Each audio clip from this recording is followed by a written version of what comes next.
On a envie de questionner la démocratie au Cameroun. On regarde les dernières actualités.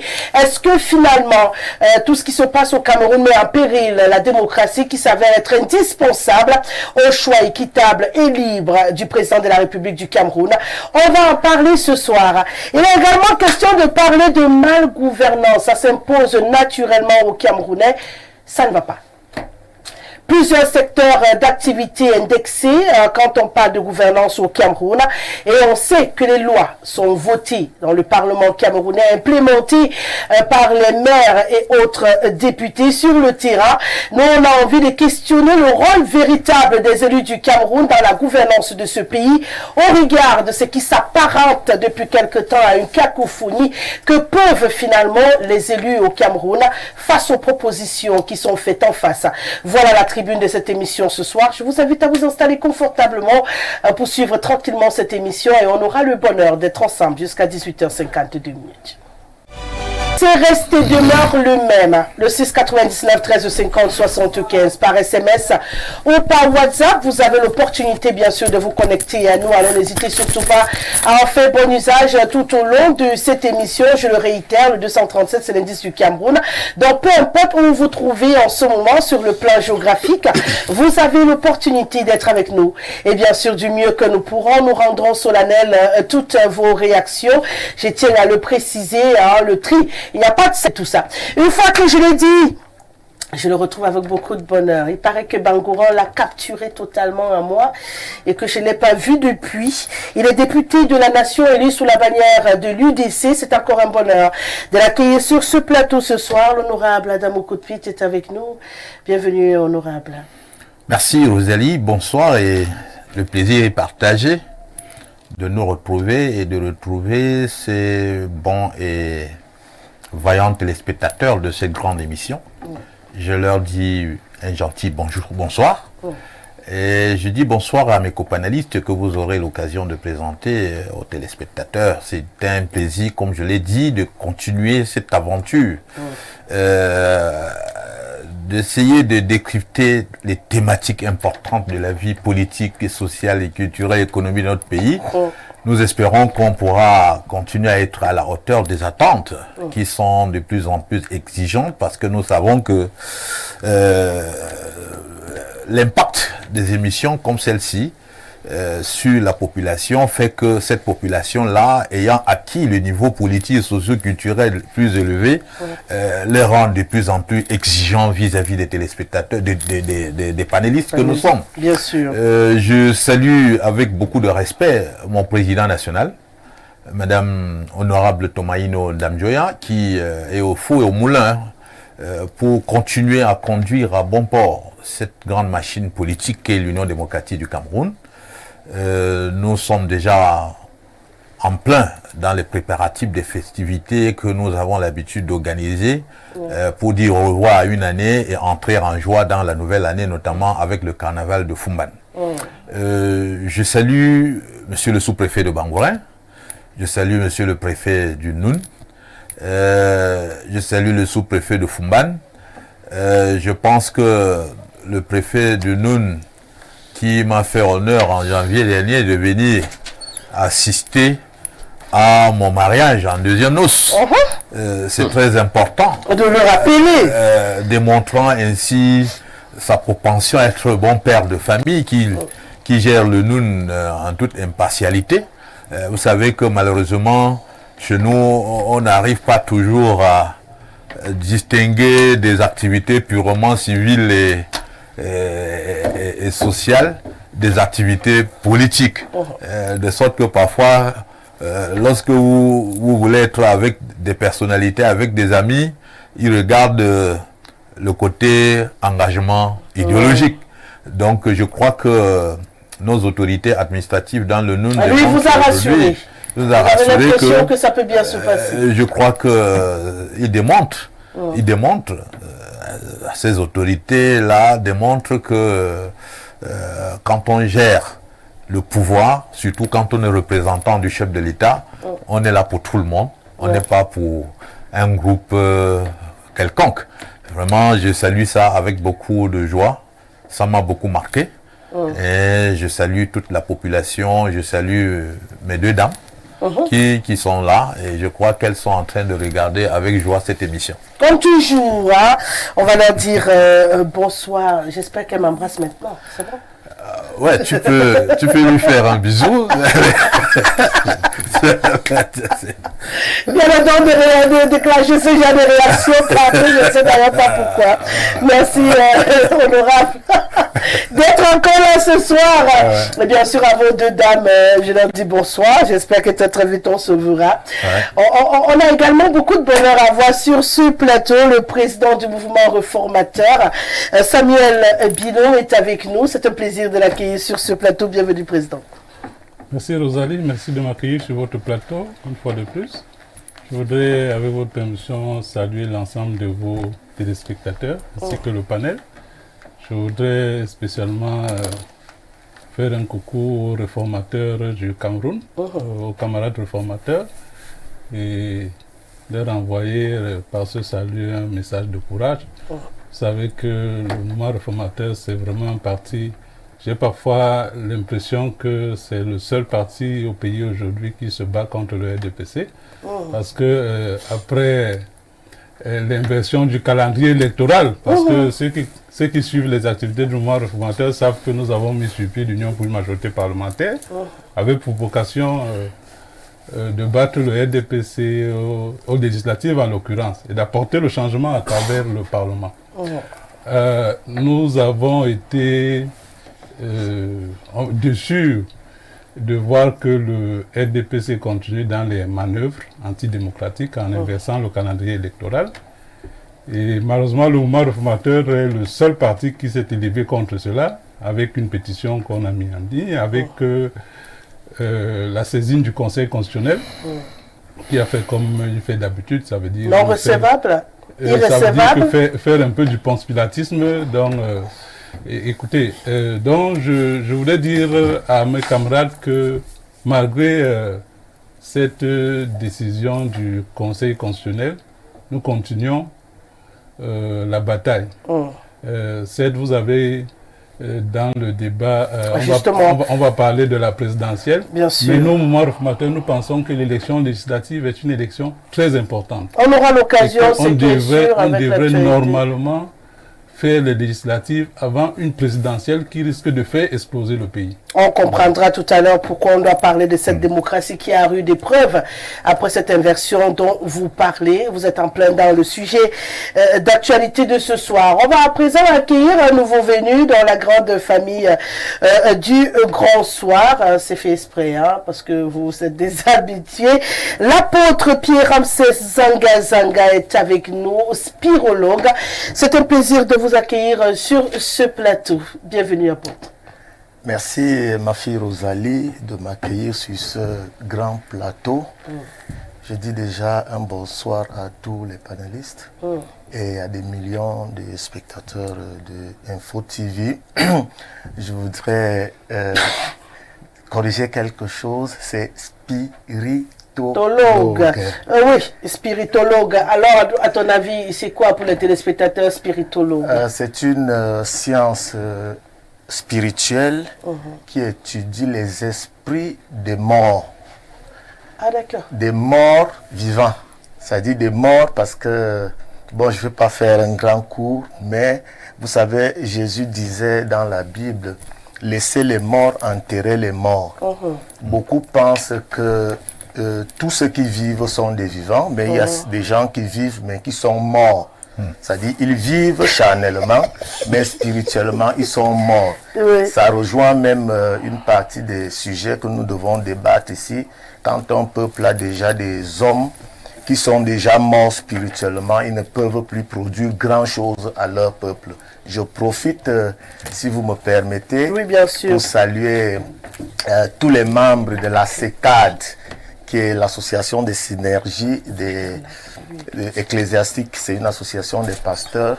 Nous nous regroupons pour donner un nom à notre métier et nous voulons aussi imposer à notre pays de reconnaître. Ils ont reconnu des chefs du village qui ont déjà un salaire. Pourquoi est-ce que les pasteurs qui passent des nuits blanches à prier pour le peuple ne peuvent pas aussi recevoir, pas forcément un salaire, mais une reconnaissance. Je profite aussi pour saluer mon maire de Bolova 2e, l'infatigable André Thomas Bengono, qui ne cesse de démontrer à l'ensemble des maires du Cameroun ce que c'est qu'un maire. Je l'apprécie beaucoup, je ne le flatte pas, mais je sais qu'il fait quelque chose qui est déjà important et nous devons soutenir. Merci beaucoup.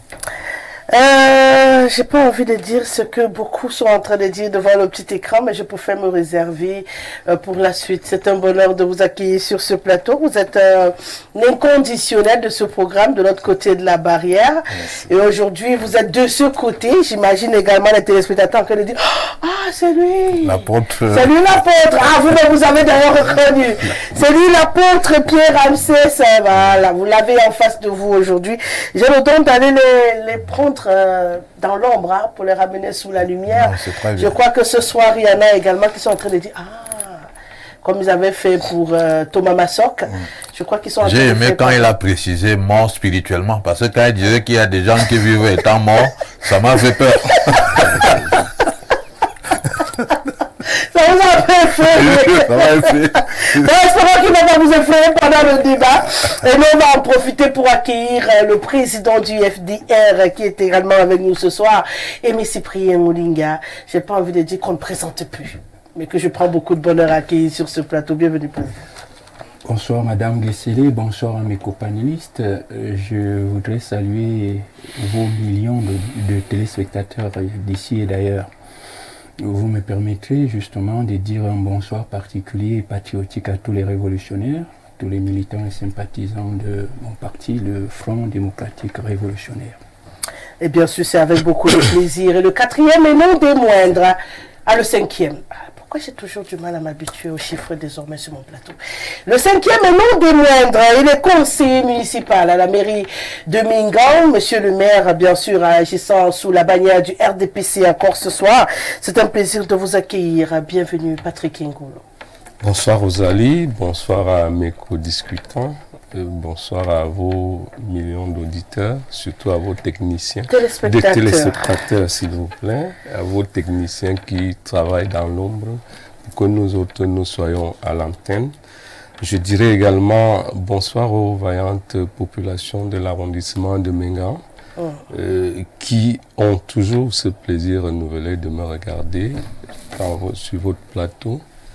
Et merci pour la confiance renouvelée à ma modeste personne. Je vous ai, vous connaissez le principe de cette émission. Dernier saluer, premier à réagir. Alors on va rentrer dans les thématiques prévues ce soir. On parle justement de cette présidentielle 2025. Beaucoup de plaintes depuis l'annonce du renvoi des élections législatives et municipales. Les uns et les autres trouvent que le RDPC a un peu plié la démocratie en deux, a joué avec les tests à son avantage et qu'aujourd'hui, ils sont les seuls à tirer avantage du jeu démocratique au Cameroun. À votre avis, ils pensent bien ou vous trouvez que c'est de la mauvaise foi? Je ne sais pas ce que quand on dit plier les textes à son avantage, un texte est fait pour être appliqué. Une loi, fut-elle mauvaise, quand elle est légale, elle doit s'appliquer. Donc je ne sais pas pourquoi c'est une surprise pour les uns et les autres. C'est le pouvoir régalien de celui qui pilote le Cameroun de faire cette inversion selon les difficultés ou alors le contexte en présence. Le RDPC a justement ces millions de détracteurs, mais malheureusement, il est debout. Et la démocratie également. Il y a des principes fondamentaux de la démocratie. Sur ces principes fondamentaux, j'aimerais bien qu'on me dise lequel est constamment violé au Cameroun ou lequel ne fonctionne pas. Je pense que la démocratie, ils sont là, ils s'expriment librement. Ils sont des présidents ou des représentants des partis, des élus même, car on a un élu à un très haut niveau d'un parti d'opposition sur ce plateau. Si la démocratie parce que j'ai bien lu votre thématique, démocratie à rude épreuve. Ouais. Si cette démocratie était tant à rude épreuve, je pense qu'on n'en serait pas là. Nous avons des élus en face, nous avons des partis d'opposition qui mènent librement leurs activités. J'ai d'ailleurs constamment eu le plaisir de rencontrer le président Olinga sur les plateaux de télé et dans les studios de radio. On a toujours échangé de manière courtoise et libre. À la sortie de ces studios-là, on n'a jamais trouvé la gendarmerie en train de nous attendre.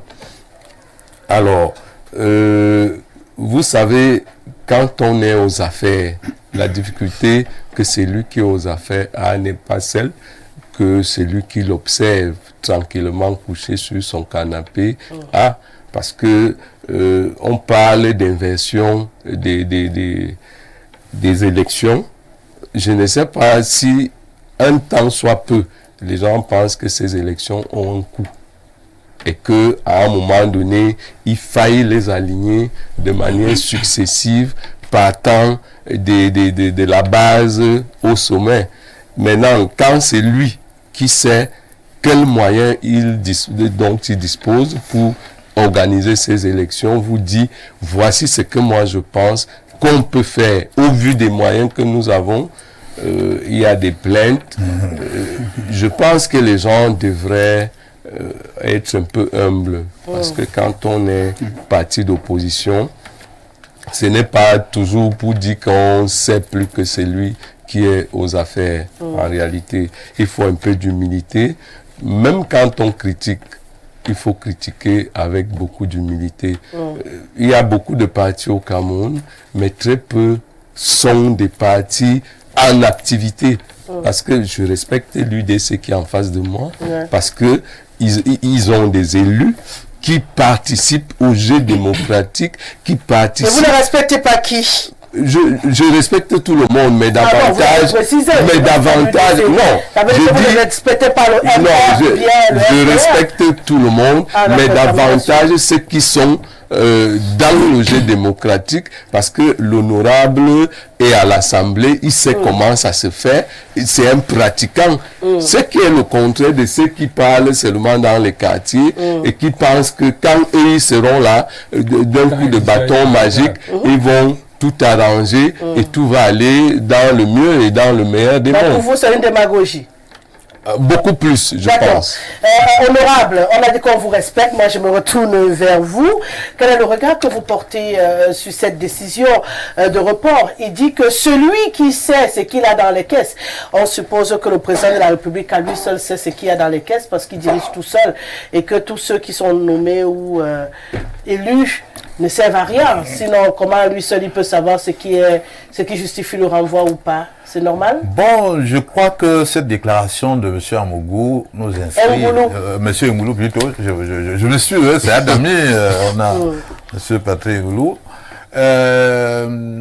nous met en plein dans l'une des caractéristiques de la malgouvernance. Si seul le président peut savoir ce qui est dans la caisse n'est pas sa caisse, c'est la caisse de l'État. Et donc, l'une des exigences de la bonne gouvernance étant la transparence, il ne devrait pas être le seul à connaître ce qu'il y a dans la caisse, parce que ce n'est pas sa caisse. Rentrant dans la pertinence et l'impact de cette décision vis-à-vis de la démocratie que nous tous nous engageons à consolider, nous disons simplement que c'est l'expression d'une gouvernance totalement tournée vers la conservation du pouvoir. Ce n'est pas une décision républicaine que le président a prise. C'est une décision qui a au moins à 99% une dose de calcul politicien. Parce que le président sait ce qu'il a risqué en 1992 lorsqu'il a organisé les élections législatives avant l'élection présidentielle, le 1er mars 1992. Nonobstant l'absence des poids lourds de l'opposition, notamment l'UDC, le SDF, parce que, disons qu'il y avait violation des accords de la tripartite qui avait voulu qu'on ait la réforme de la Constitution avant les élections, puisqu'au sorti de la tripartite, il y avait constitution d'un comité constituant qui devait travailler pour soumettre l'avant-projet de constitution à adopter à la deuxième tripartite avant les élections. Le président avait violé cet accord et a convoqué le corps électoral et fait d'élire les députés le 1er mars 1992. Vous vous souvenez qu'il était même allé jusqu'à donner de l'argent aux partis politiques qui acceptaient, c'était la corruption à ciel ouvert, 500 millions à chaque parti qui a accepté de venir aux élections. Et donc les partis sont allés et il a perdu. Le RDPC a perdu ses élections. Le RDPC n'avait pas pu avoir la majorité absolue pour pouvoir former le gouvernement. La coalition, en fait, l'UNDP qui en avait 68, l'UPC qui a eu 18, le MDR qui a eu 6 députés, avait donc la majorité. Et il a fallu que le président négocie au prix fort pour se faire rallier par le MDR. Et le ralliement du MDR avec ces 6 députés lui donne donc la possibilité d'avoir la majorité absolue pour faire le gouvernement. Les autres ont suivi et tout le monde sait ce qui s'est passé. Donc, il s'est dit, plus jamais ça. Et le contexte socio-politique de 2024, on regarde l'engouement suscité par l'adhésion de la jeunesse à la cause politique avec les inscriptions que vous avez vues, lui fait peur. Et il est conscient. Son système est conscient. Rassurez-vous, le RDPC que vous voyez là, le RDPC a l'essentiel de ce que le Cameroun a comme intelligence, comme stratège dans ce pays. Parce qu'ils ont des fins stratèges, ils ont des gars très intelligents, et ils ne veulent pas seulement mettre toutes ces intelligences-là au profit du pays.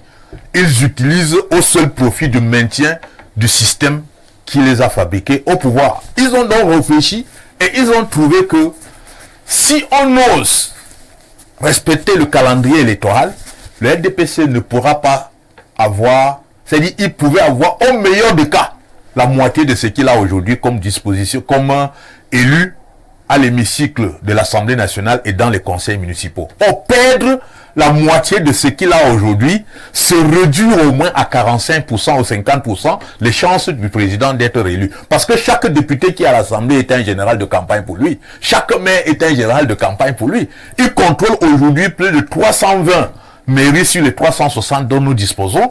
Il contrôle à l'Assemblée 164 sièges. Bon, comme ils ont perdu, je crois, 15 députés qui ont été rappelés à Dieu, ben, il ne veut pas le remplacer, puisque la Constitution dit d'ailleurs que lorsqu'un député, un parlementaire passe de la vie à trépas, on doit organiser les élections partielles dans sa circonscription. Ils n'ont jamais respecté ça.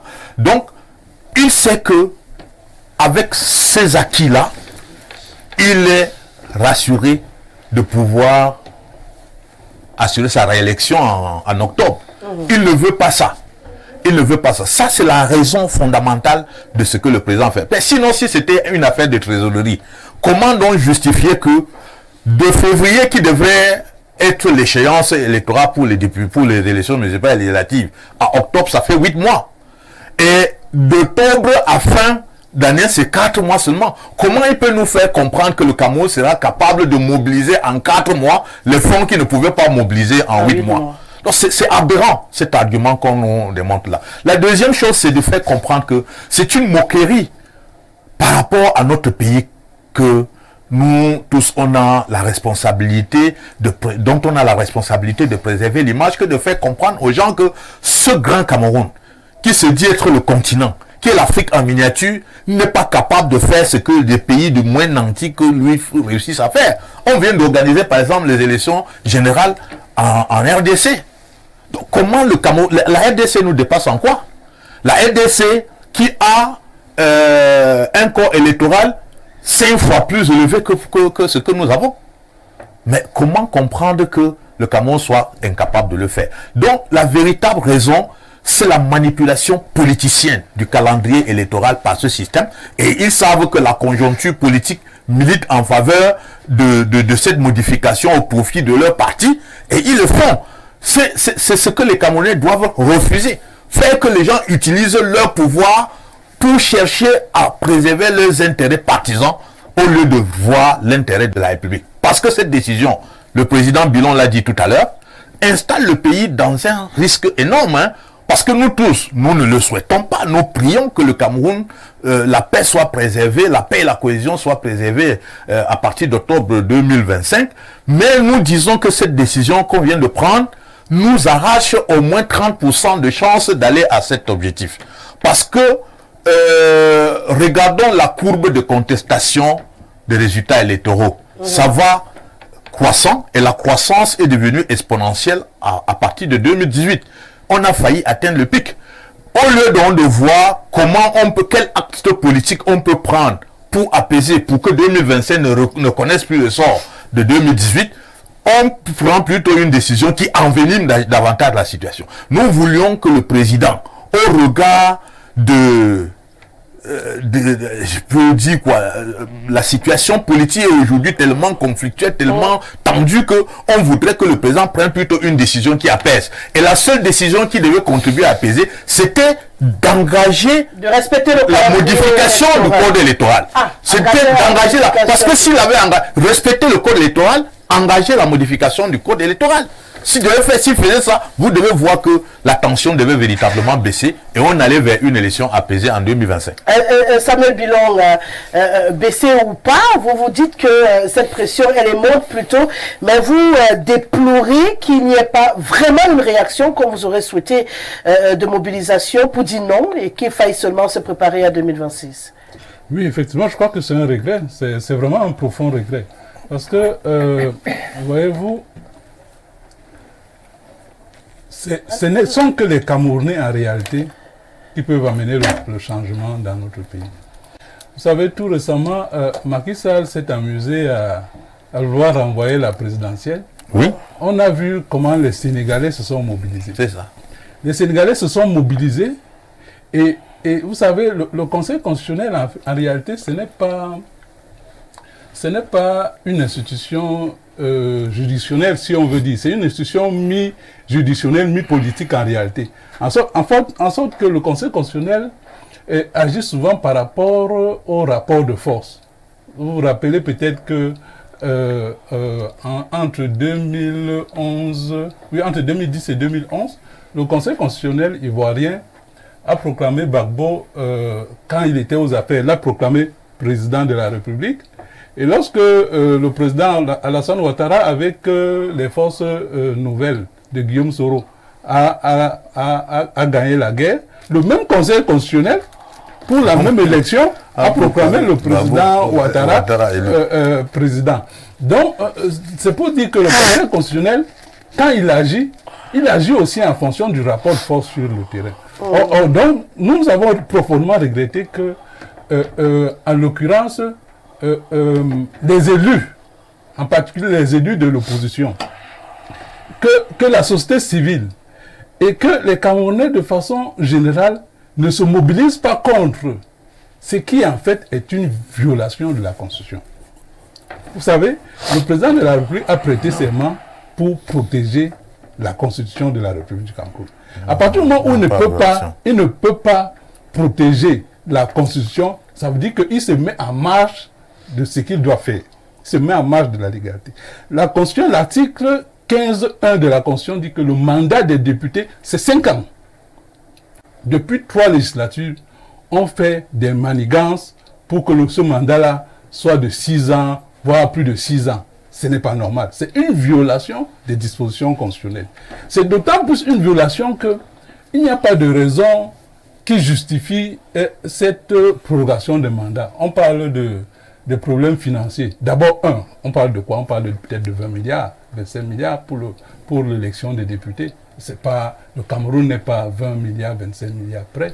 On est dans une situation où le budget de l'année prochaine, qui devait prendre en compte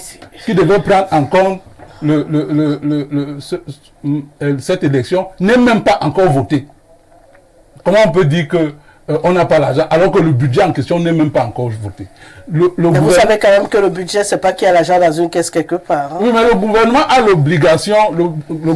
l'obligation de trouver de l'argent pour organiser les élections. Parce que les élections structurent la démocratie. Et notre constitution dit que le Cameroun est un pays démocratique. Vous comprenez? Donc, c'est une obligation, je me répète, c'est une obligation. Donc, à partir du moment où le gouvernement ne peut pas trouver de l'argent et se trouve en train de tripatouiller la constitution, parce que quand vous dites que c'est parce qu'on n'a pas l'argent. Non, la constitution dit, l'article 15.4 de la constitution dit que en cas de crise grave ou lorsque les circonstances, mais quelle est cette circonstance quand on parle de l'argent? Rien.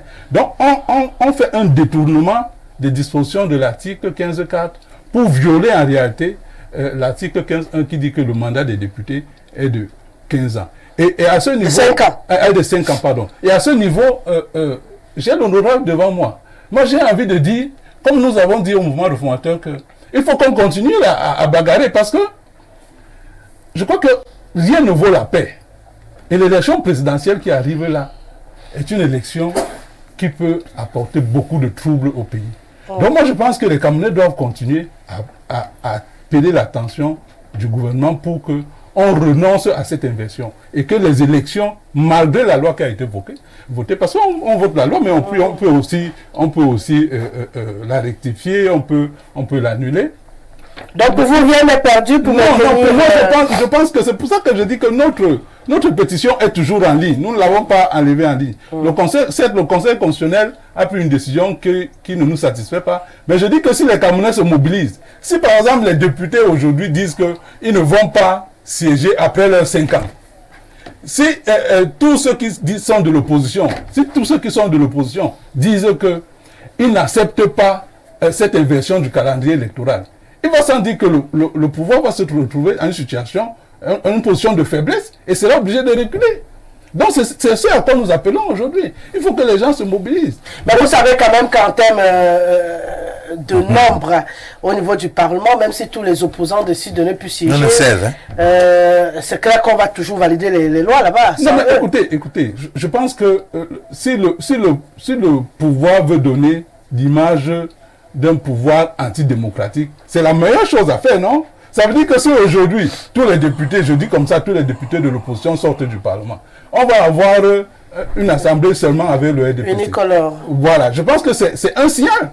C'est quand même un signal. Parce qu'il ne faut pas que les gens partent, se laissent marcher dessus avec le mépris que le RDPC affiche. Et on a encore vu sur ce plateau où un responsable du RDPC dit qu'il ne respecte pas les partis politiques. C'est parce que le mouvement réformateur... Non, c'est pas parce que le mouvement réformateur n'a pas des élus qu'il ne mérite pas le respect. Je prends un exemple des actions, parce que l'action d'un parti politique, c'est pas seulement... Certes, le parti politique concourt au suffrage, mais l'action d'un parti politique ne se limite pas à ça. L'action d'un parti politique, par la critique aussi, c'est de rappeler ceux qui sont en responsabilité à leurs obligations. Nous, par exemple, au mouvement réformateur, tout récemment, je peux dire que nous avons sauvé l'argent du péage des Camerounais. Parce que nous avons mené une action contre justement un de ses camarades qui voulait détourner tout l'argent du péage des Camerounais pour donner à un opérateur privé. Nous avons dû saisir le gouvernement qui n'a pas réagi. Nous avons saisi la CONAC et finalement le gouvernement est revenu sur le PPP de l'automatisation du péage qui était en réalité un gros détournement. Donc ça veut dire que quand le mouvement réformateur fait ça, il fait une action vraiment citoyenne au service de tous les Camerounais. Parce que préserver l'argent des péages des Camerounais, c'est quelque chose d'essentiel. Donc il ne faut pas dire qu'on ne respecte pas un parti politique parce qu'il n'a pas des élus. Encore qu'on n'a pas des élus aujourd'hui, qui ne dit pas que demain on va gouverner le pays. Donc il faut que les gens fassent attention avec ce qu'ils font comme déclaration. D'accord. Même si moi j'ai un problème particulier avec les péages, je reviendrai sûrement dessus une autre fois. Parce que moi je cherche tous mes péages automatiques, je ne sais pas. Le PPP a été annulé. Non, il n'y avait même pas d'abord le péage automatique. C'est ça d'abord mon problème. Oui, c'est tout ça l'escroquerie. Voilà, donc on nous a annoncé des péages automatiques. Donc si on a empêché des semis ou des non automatiques, moi j'ai mon problème. Je vais mettre en débat, président. Je prends la peine de me retourner vers Aimé Cyprien Odinga pour dire qu'apparemment le président Samuel Bilon vous appelle à une réaction qui ne doit pas être descendante, parce que vous pouvez encore, à votre avis, vous pouvez encore changer quelque chose, ou il faut seulement s'adonner à ce petit jeu, pour vous, vous dites antidémocratique, mais qui pour le RDPC est logique, est démocratique, était prévisible, et que vous ne pouvez vous mordre les doigts qu'aujourd'hui parce que vous n'avez refusé de regarder ce qui se passait. Ben, écoutez, moi je suis gêné par ce que j'ai entendu de la part du RDPC. Et j'ai l'impression que les représentants de ce parti nous ont amenés dans au fond d'un trou, au lieu d'essayer de se débattre pour qu'ensemble nous sortions du trou. Ils font un effort surhumain pour creuser davantage. Et j'ai peur. J'ai peur parce que moi je suis un révolutionnaire, je vis dans le peuple, je suis avec le peuple, je vais parfois là où les autres ne vont pas et j'entends ce que les Camerounais disent. J'ai bien peur parce que cette décision unique antidémocratique est en train de vouloir jeter notre pays dans une aventure que les RDPCistes auront du mal eux-mêmes à supporter le moment venu. Je pense à la suite de l'honorable que cette décision prise par le président de la République était tout simplement une décision pour servir les intérêts politiques de son pouvoir à lui et de son parti. C'est une décision qui participe justement à envenimer une situation qui de plus en plus était déjà délétère. Comment on peut comprendre que on vient en 2024, notamment en juin, commencer à dire qu'il n'est pas possible d'organiser des élections en février 2025 parce qu'il n'y a pas d'argent, mais qu'on pourra les organiser comme l'honorable dit 6 mois après la présidentielle. 4 mois. Est-ce que vous pensez que c'est logique? Alors, le calcul, il est simple. Le président a fait avec ses amis 3 calculs. Le premier, c'était d'écarter un certain nombre d'acteurs de premier plan de la compétition électorale présidentielle de 2025. Ça, c'est son premier calcul. On élimine ceux qui ont réclamé un certain nombre d'améliorations du système politique et du système électoral et qui ont décidé, à l'instar du MRC, du professeur Maurice Kamto, du FDR du président Aimé Sipio Linga, du CPP de Mme Kawala également, et du PAP, je crois, de M. Polaya Abiné. Parce que nous étions dans une coalition qui a dit qu'il y avait un certain nombre de choses à faire et que c'était un geste fort qu'il fallait marquer en 2020 lors des municipales. Ce monsieur estime qu'aujourd'hui, et nous l'avons fait en regardant bien nos lois et la Constitution. Nous étions conscients. C'était pas un peu naïf de votre part aussi? Il n'y a pas de naïveté, madame, lorsque la Constitution dit que le mandat présidentiel, et je crois le président Bilon vient de le dire, c'est la Constitution du Cameroun qui dit que le mandat des élus à l'Assemblée nationale est de 5 ans. Notre Constitution n'a jamais dit que le mandat à l'Assemblée nationale est de 6 ans. La Constitution est claire là-dessus. Ouais. Alors, mais lorsque vous avez déjà reporté 1 fois, 2 fois, 3 fois, je suppose qu'une personne bien avertie, madame, on fait la stratégie aussi. Nous faisons la stratégie. Et je vous assure, c'est pour ça que je vous dis, le combat, il n'est pas perdu. Et bien des choses vont se passer avant 2025, moi je vous le dis. Et j'étais en train de dire donc que nous étions conscients que c'était un geste politique que nous posions. Mais nous savions pertinemment qu'en 2025, il y aura 3 élections. Tout au moins. C'est-à-dire les législatives et les municipales en février et la présidentielle 8 mois plus tard, en octobre. Nous savions ce que nous faisions.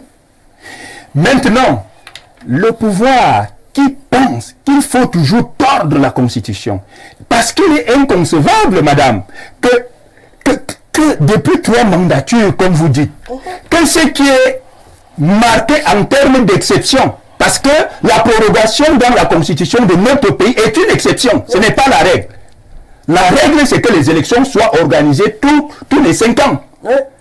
pour élire les conseillers municipaux et les députés. C'est ça qui est la règle constitutionnelle. Mais le report est une exception, c'est-à-dire quelque chose qu'on doit faire à titre exceptionnel. D'où vient-il que pendant 3 mandatures, l'exception soit érigée en règle? Et qu'est-ce qui vous faisait croire que ça allait changer? Madame, ce n'est pas une affaire de croire que ça va changer. C'est une affaire, comme on dit, parce que dans un pays démocratique, nous mettons le peuple camerounais devant ses responsabilités. Et nous mettons le gouvernement de ce pays et le régime devant ses responsabilités en prenant à témoin la communauté internationale. Parce que ce que nous disons est analysé, hein, on ne se limite pas au Cameroun. Le Cameroun n'est pas un pays qui fonctionne en vase clos. Et lorsque nous disons donc des choses, c'est pour que les Camerounais, pour édifier les Camerounais et pour prendre le monde à témoin du caractère unique d'une démocrature qui s'est érigée dans ce pays et qui se passe pour une démocratie. Quand nous expliquons cela, les experts dans le monde analysent et trouvent effectivement que nous avons raison et que ce qui est en train d'être fait n'a rien, mais alors rien du tout, d'une démocratie.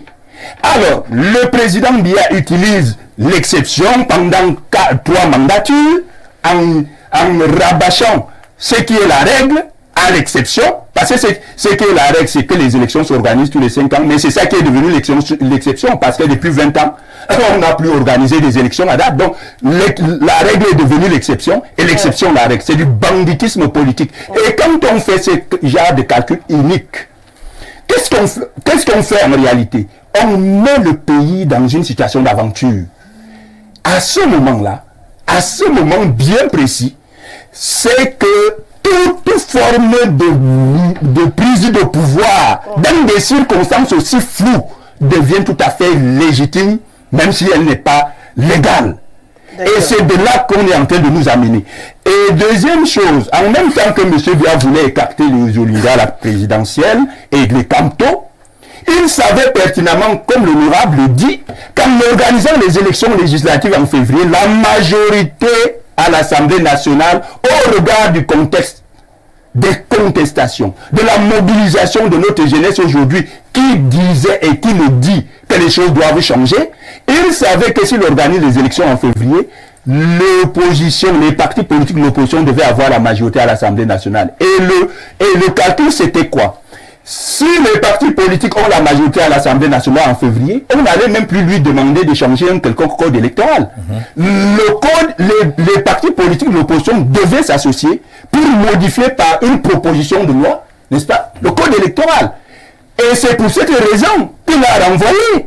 Parce qu'il savait que si ces gens-là, ils arrivent à l'Assemblée, ils vont changer la loi qui lui donne la capacité de truquer les élections, de faire comme il a l'habitude de faire. Troisième chose, s'agissant des élections municipales, le président de la République sait, et c'est stratège avec, que si l'élection municipale avait été organisée en février, comme disait également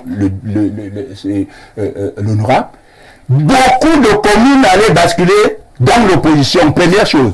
Deuxième chose, à l'intérieur même du RDPC, il devait y avoir une implosion. Moi, je connais des circonscriptions où les membres du RDPC eux-mêmes s'étripent. C'est-à-dire que les maires qui sont là sont contestés par les responsables à la base du RDPC qui leur promettaient une raclée. Et M.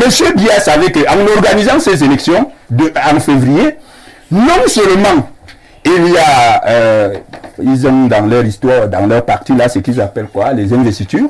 Ils savaient qu'avec la politique des investitures, beaucoup qui sont venus également nous voir, hein, beaucoup de sympathisants et même des militants du RTPC disaient que si ces gens reviennent avec les investitures, pas des gens qui ne sont pas populaires, nous irons massivement dans les partis politiques de l'opposition nous faire investir pour les battre.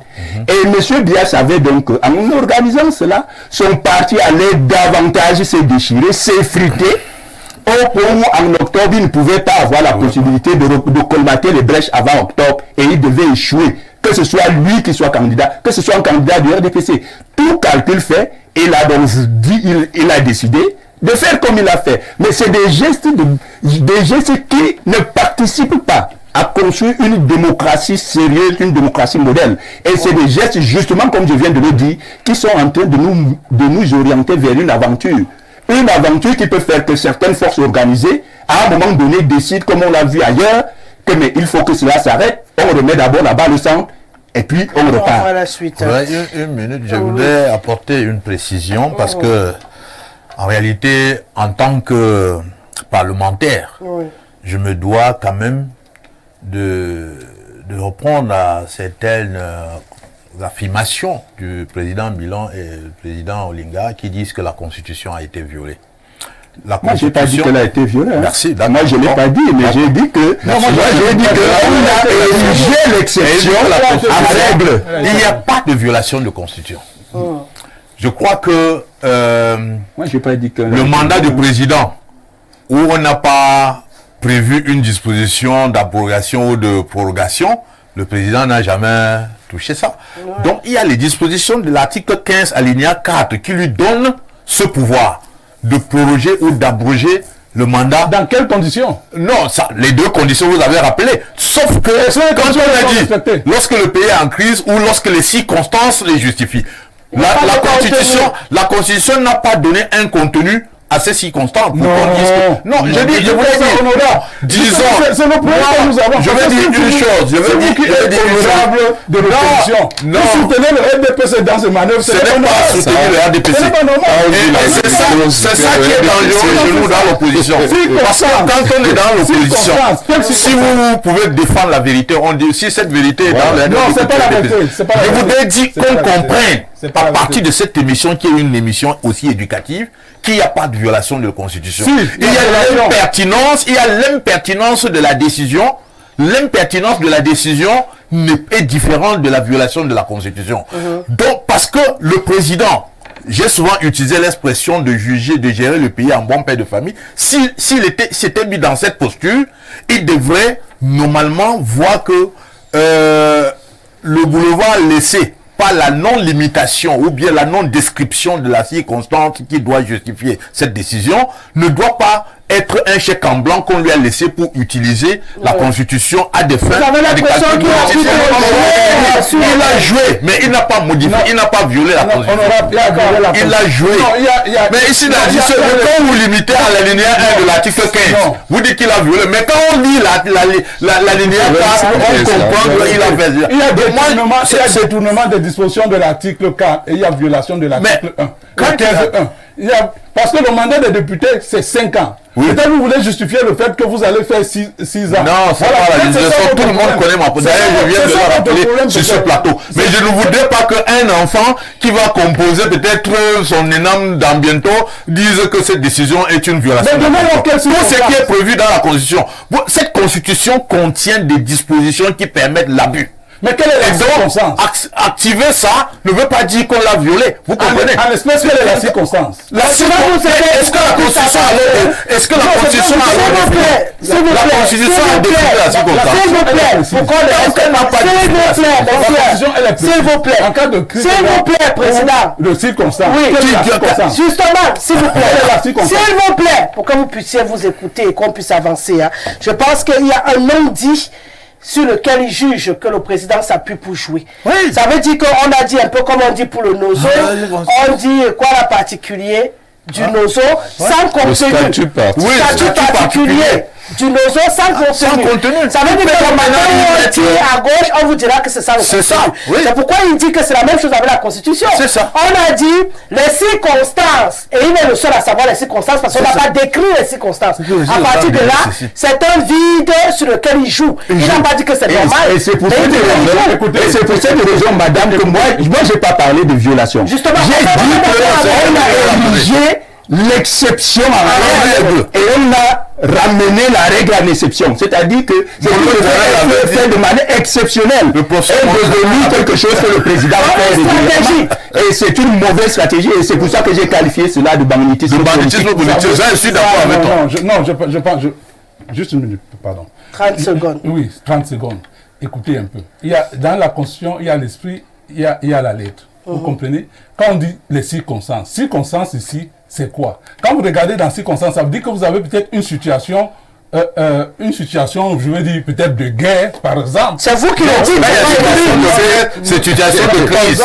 C'est vous qui définissez. Est-ce qu'on a une crise financière? Est-ce que la Constitution a Est-ce que vous en Une savez? crise financière, on n'a pas une situation de crise financière qui ne permet Tant pas que la Constitution n'a pas décrit, Si vous acceptez... qualifié la circonstance, vraiment... je Non, crois écoutez un peu. De toutes les façons, la violation, c'est au niveau de l'article 15.1 qui dit que le mandat des députés est de 5 ans. On ne lit pas une loi partiellement. Vous lisez entièrement. On comprend. Une violation. Si vous ne lisez à l'article 15.1, pourquoi tu ne vois pas à l'article 15.4? Je comprends que vous voulez justifier effectivement le fait que vous bénéficiez de ce... C'est ça. Je crois que c'est parti du débat, c'est pour ça que j'ai essayé de vous réconcilier pour qu'on puisse avancer. Hein. J'ai fait toute une séance d'émission avec des avocats et tout sur le plateau, ils sont restés sur le même principe. C'est qu'il y a un vide juridique laissé peut-être expressement, avec lequel on surfe aujourd'hui. Tout le monde peut mettre le contenu de circonstances et c'est là où c'est dangereux. Ça veut dire que chacun va tirer de son côté, on peut y passer la journée. Mais c'est une violation. Oui, la mauvaise interprétation. Si vous interprétez mal le texte... Qui donne à la posture pour bien l'interpréter? Là est toute la question. C'est un principe, c'est vous qui nous avons un conseil constitutionnel dont le rôle se résume à irrecevable. On est d'accord. Au Sénégal, où le conseil constitutionnel regarde la régularité des décisions. Je vous l'accorde. Alors c'est le conseil constitutionnel qui devait lire l'esprit, comme vous le dites, à juger que la façon que ça a été fait est bien. On va donc y passer la journée. C'est là tout le problème. Est-ce qu'on va bloquer nous interpellons et nous prenons à témoin, comme j'ai dit, le public national et international. Parce que demain, vous verrez des gens venir faire des discours, pour dire qu'on a fait ci à un pouvoir démocratiquement élu, alors que tout le monde voit que c'est un système qui n'a rien de démocratique. D'accord. J'ai donc une question pour vous, apôtre Pierre Ramsès Zanga, parce que tout ce qui est relevé sur ce plateau est vrai. On m'a décrit un président stratège qui a vu les capacités des opposants et qui a développé les techniques de contournement. Et j'ai envie de poser une question. Est-ce que dans une bataille politique, c'est pas de bonne guerre aussi? Lorsqu'on est assis et qu'on veut préserver à tout prix, comme tous le disent d'ailleurs, son fauteuil, est-ce qu'on n'utilise pas tout aussi? Sauf si on est des gentlemen, comme on devrait l'être. Là, on devrait agir. Mais lorsque 1 an, 2 ans, 3 ans, on a usé de la même stratégie, est-ce qu'à un moment donné, on ne peut pas se dire que c'était prévisible, ce qui se passe aujourd'hui? Et peut-être demander qu'au-delà de l'inertie, parce que beaucoup de personnes, je fais que lire sur mon téléphone, accusent justement cette opposition de beaucoup parler, mais rester inerte quand il faut agir. Est-ce qu'on peut s'attendre à avoir une véritable action qui va stopper cette orchestration de stratégie peut-être lugubre au regard des autres partis de l'opposition? Merci Rosalie de me passer la parole. Peut-être on va tirer sur moi tout à l'heure quand je vais dire. Pourquoi vous faites le procès d'intention déjà? Vous vous sentez déjà coupable? Déjà parce que l'honorable vient de le dire. Dès que vous dites la vérité, si la vérité est pour le RDPC, ça veut dire que vous soutenez le RDPC. Si votre vérité est pour l'opposition, vous soutenez l'opposition. C'est-à-dire on ne veut plus la vérité, mais on veut... Donnez-nous votre regard. Alors je vais d'abord... Et laissez les téléspectateurs juger. Avant de répondre à votre question, je voudrais d'abord dire une ou deux choses. La première des choses, c'est que l'opposition au Cameroun se comporte comme des gens qui se sont levés un matin et ils ont rêvé d'être des opposants. Ils sont devenus des opposants. C'est-à-dire, excusez-moi, je n'ai pas vu des hommes rares, peu d'opposants au Cameroun ont une formation politique pour dire je vais faire de la politique un métier ou un socle de vie. Les gens s'y engagent comme comment je vais dire ça, par fantaisie. Et ils ne font pas des calculs politiques. Vous comprenez un peu? Eux-mêmes ils disent que le parti politique, quel est le rôle du parti politique? C'est concourir à quoi? Au suffrage. C'est ça le rôle? Et le rôle du parti, ça se limite là. Permettez que je finisse. Oui, mais permettez que je finisse, président. Et quand vous avez déjà le pouvoir, vous faites quoi? Vous le conservez. Vous le conservez. En violant la Constitution. Vous le conservez. En violant les lois. Permettez, on n'a pas dit quelles sont les méthodes que vous allez utiliser pour conserver, mais on a dit conserver. Maintenant, si à M. Biya, des stratégies de conservation de pouvoir. Déjà, nous sommes tous d'accord, moi, qu'il n'y a pas violation de loi. Mais il y a stratégie pour conserver le pouvoir. C'est-à-dire, il s'est appuyé sur une loi. Je vais dire quelque chose. Les gens parlent de circonstances. Aujourd'hui, je ne sais pas quels sont vos renseignements que vous avez de la DGRE, de la police, de la gendarmerie. Le président a le renseignement. Qu'est-ce qui vous dit qu'il n'est pas en train de déjouer un coup d'État? Qu'est-ce qui vous dit qu'effectivement nous ne sommes pas en crise? Parce que dès qu'il y a eu ce vide juridique, ça c'était bien pensé. Non, il y a l'exposé des motifs de la loi. Hein. Permettez-moi. Non, il y a l'exposé. Non, je vais juste vous aider. Il y a l'exposé vous allez m'aider tout à l'heure. J'aurais besoin de votre aide dans un autre domaine. Permettez, Président. Permettez, Président.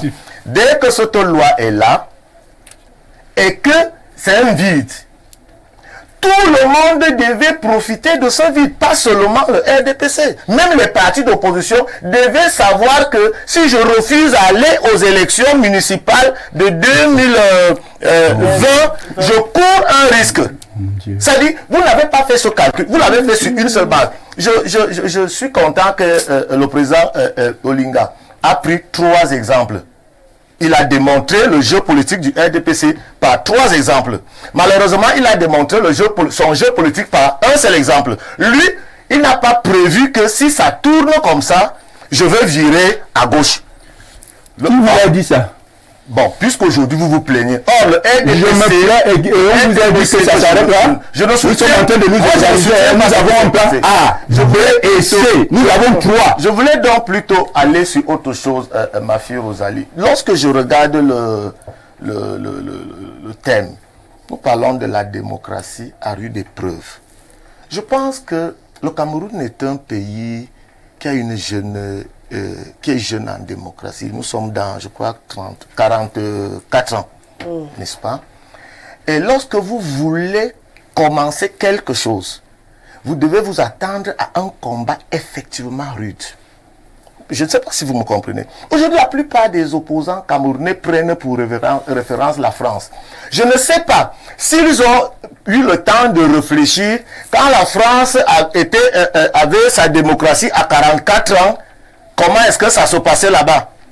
Quand les autres, j'ai entendu quelqu'un citer le Conseil constitutionnel au Sénégal a demandé à Macky Sall de faire ceci parce que le peuple, quel est ce peuple? C'est des hommes, c'est des opposants politiques qui ont su réunir le peuple. Vous n'allez pas dire que le peuple est sorti comme ça. Non, non, non. Il y a eu quelqu'un au Sénégal qui a mis le peuple en mouvement. Or, l'opposition au Cameroun insulte même d'abord ce peuple. La plupart disent que le Cameroun n'a pas un peuple, le Cameroun a des populations.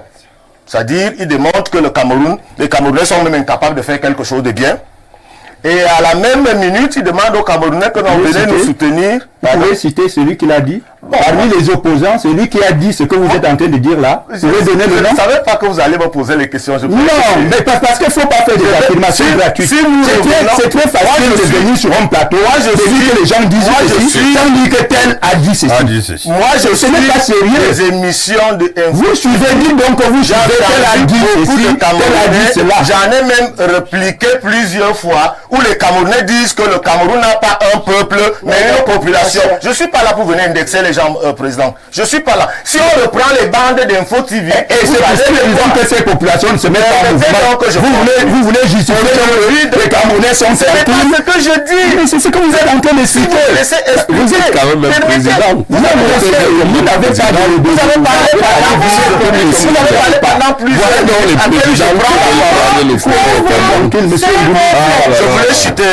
Je vous retire pas la parole, apôtre. Je voulais juste aider à ce qu'on comprenne ce qu'il dit. C'est vrai, sur mon plateau, ça a été dit à plusieurs reprises, je suis honnête, qu'on n'a pas encore un vrai peuple au Cameroun. On a des populations.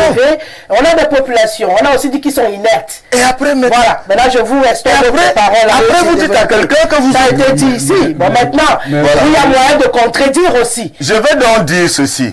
Le jeu politique ce qui n'est pas aussi faux. Le jeu politique que son Excellence, M. Paul Biya, utilise est un jeu politique connu par tous. C'est lequel? Ça a un nom? C'est-à-dire renvoyer les élections municipales. C'est un jeu politique. C'est un jeu. Lui, il utilise une stratégie. Bon, peut-être c'est le mot que j'ai... C'est une stratégie. Et si on avait des gens qui pouvaient aussi bien réfléchir, l'honorable a dit quelque chose au départ, au début de l'émission, que le RDPC est composé de beaucoup de sages, je pense que c'était le mot, le sage d'intelligence. C'est-à-dire des gens qui ont une grande... C'est lui qui l'a dit. Qui travaille au service du mal, hein? Même s'ils travaillent au service du mal, mais ils ont une capacité à réfléchir. Alors, sur plus de 300-400 partis politiques, trouver des solutions, parce qu'aujourd'hui, au lieu qu'on se place là, vous êtes en train de vous plaindre. Écoutez bien les partis politiques, ma fille Rosalie. Écoutez les partis d'opposition. Ils ont une même plainte depuis qu'on a dit qu'il y aura d'abord élection présidentielle avant élection municipale. Ils ont dit la même chose sur les plateaux de télévision. Ce n'est pas bon, ce n'est pas bon, ce n'est pas bon. Et ils vont le dire jusqu'en novembre. Le RDPC a dit qu'il y aura élection présidentielle selon la constitution de l'article 15 alinéa 4. Et ça aura lieu comme ça. Alors pourquoi est-ce que les autres ne peuvent donc pas trouver des méthodes, des mécanismes politiques sages? Vous êtes sage. Indiquez-nous les mécanismes. C'est pas à moi de vous indiquer. Vous êtes très sage, vous nous dépassez en sagesse. Vous nous donnez des leçons de sagesse. Moi, je ne suis pas là pour aider l'opposition. Tu es là pour aider le RDPC. Mais je vais vous dire quelque chose. Moi, je vous dis une chose simple. Vous avez parlé, je crois, le président, vous avez parlé du Sénégal, n'est-ce pas? Je parle du Sénégal et de la Côte d'Ivoire, oui. Alors, vous parlez du Sénégal en 2024. Celui qui était le meneur du jeu politique au Sénégal s'appelle Ousmane Sonko. Est-ce que vous avez eu le temps de regarder Ousmane Sonko il y a de cela 4, 5, 6, 7 ans? Est-ce que vous savez qu'il était dans la même position, presque la même position que l'opposition au Cameroun? Et le gars a fait marche arrière, il s'est reconstitué, il est parti aux élections législatives, il a eu des sièges. Le problème au Cameroun, moi je vais vous le dire, le problème de l'opposition en grande majorité, parce que les gens comme le président Olinga, ils sont remballés dans cette histoire. La plupart des opposants au Cameroun sont des caciques, sont des gens avancés en âge. Ils ne veulent pas faire des choses comme cela se doit. Ils veulent aller vite. Je ne vais pas citer les noms, mais ils savent que s'ils ratent la présidentielle de 2025, ils ne pourront même plus être candidats dans 7 ans. Donc il faut tout faire, même s'il faut brûler le Cameroun, pour que ça arrive. Et ils sont en train donc de prendre les jeunes opposants, les mettre dans ce même bateau. Or, les jeunes opposants peuvent même laisser le président Paul Biya reprendre les élections en 2025. Et se reconstituer pour d'autres années. Ma fille Rosalie, vous savez, moi je suis en train de faire certaines choses. Beaucoup de gens m'ont dit, mon épouse m'a posé une question, je suis en train de planter certains arbres qui ne peuvent produire que dans 25 ans. Quand je regarde mon âge, j'ai espoir que dans 25 ans, je serai en vie. Malgré la vie dure au Cameroun, je serai en vie. Mais l'opposition au Cameroun ne se constitue pas. Si l'UDP se constitue, l'UDC, pardon, se constitue en allant glaner quelques sièges au Parlement, on dit non, ce sont les amis du RDPC. Si l'UNDP, c'est-à-dire dès que vous allez glaner quelques sièges, or, si chaque parti allait glaner un seul siège, nous avons plus de 400 partis politiques. C'est donc pour ça que le RDPC a fui les élections. Chaque parti pouvait se constituer en gagner seulement la commune de sa localité d'origine. Et quand vous avez donc une classe d'opposants qui sont en fin de cycle, ils sont nettement comme les gens d'en face. Ils ne reflètent. Vous savez que beaucoup de gens... Donc pour vous, c'est blanc, bonnet, blanc, et puis ils animent la galerie, si je non, ils n'animent pas la galerie, c'est des opposants. Sauf que leur stratégie, le peuple camerounais a déjà vu leur stratégie. Et ça ne convainc pas. Et c'est pour cela donc qu'ils préfèrent dire qu'il n'y a pas de peuple, il y a des populations, parce qu'ils ne convainquent pas, ils ne sont pas en train de convaincre le peuple. Sonko, Ousmane, qui ne font que citer tous les jours, a convaincu le peuple. D'accord. Quand vous donnez même, je suis pas là, quand vous donnez même un fauteuil à un opposant mal organisé, le lendemain, il n'est pas loin de ceux qui étaient là. Je peux vous en connaissez certains noms qui ont même été nommés quelque part. Mais quelques jours plus tard, ils ont été des opposants tellement radicalistes, ils ont dit tout, ils ont insulté le président et tout. Dès que on les a donné une petite portion du gouvernement, au lieu donc de prouver que si je deviens président, parce que la Bible dit que celui qui ne peut pas, pour des petites choses, vous parlez de qui au fond là? Je ne suis pas venu pour citer les hommes. Je ne cite personne. Je ne cite pas les contemporains. Mais vous êtes un homme politique. Donc, à partir du moment où l'opposition ne veut pas convaincre, je bénis l'Éternel comme les gens comme le président Adamou Ndamdjoya.